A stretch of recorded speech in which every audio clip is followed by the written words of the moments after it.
Hello everyone, I'm that Frigin guy, and today I'm here to talk about Nerf ULTRA. The Nerf community has some very strong opinions about this line, so I thought that I would take this opportunity to weigh in and give some of my thoughts. In 2019, Nerf announced a brand new line of premium blasters, featuring a brand new type of ammo and 120-foot range claims. We were all extremely excited, until we got our hands on them. The Ultra One was a severe disappointment. It fired less than half of the advertised 120-foot range and featured Dart DRM, which were locks that would cause the blaster to jam if you tried to use third-party ammo in it. On top of all this, it was severely overpriced at $50, when a blaster like this should be at most $30 or $35. I remember for several months after the release, I saw dozens of these things returned on store shelves, and just about every major Nerf YouTuber had made videos warning everybody away from these. Even I didn't buy one. I received my Ultra One as a gift from a non-nerfing friend. So, just for fun, I decided to bring this thing to a Nerf war, just to give it a try and see what happened. And as it turns out, I actually liked the Ultra One quite a bit. It had just the same range and accuracy as a stock Elite blaster, and, unlike what I'd seen in all the reviews, the ergonomics on this are actually very nice and suit me well. And of course, I always love a high-capacity drum. I had such a good time using this blaster that I actually decided to take it home and give it a proper 3S rewire. And as it turns out,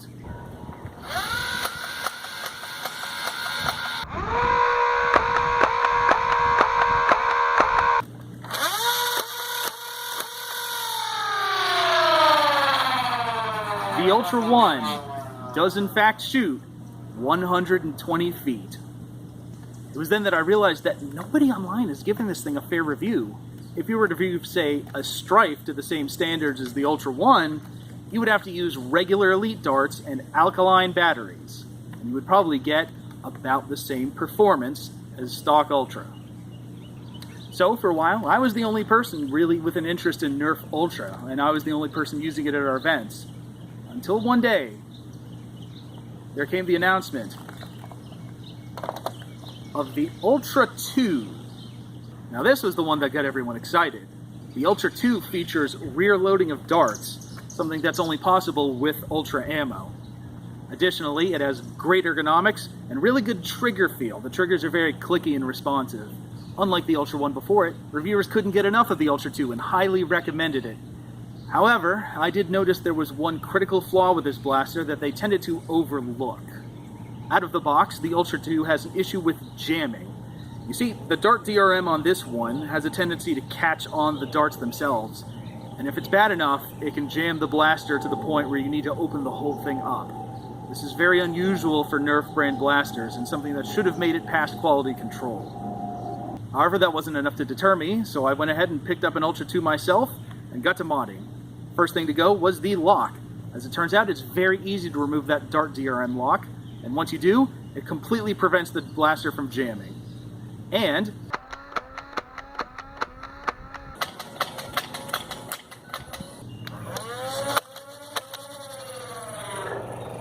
it takes a 2S very nicely.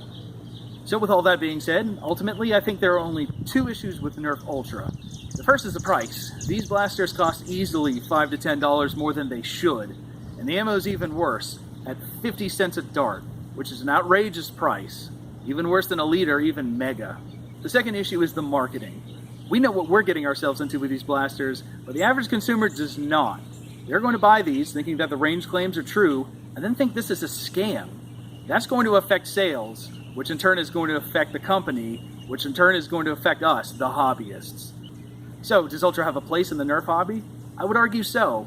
Just like any other blaster, if you want to get the performance out of it, you gotta mod it. It's just like any other blaster. If you're willing to put in the work, you can get them up to competitive performance.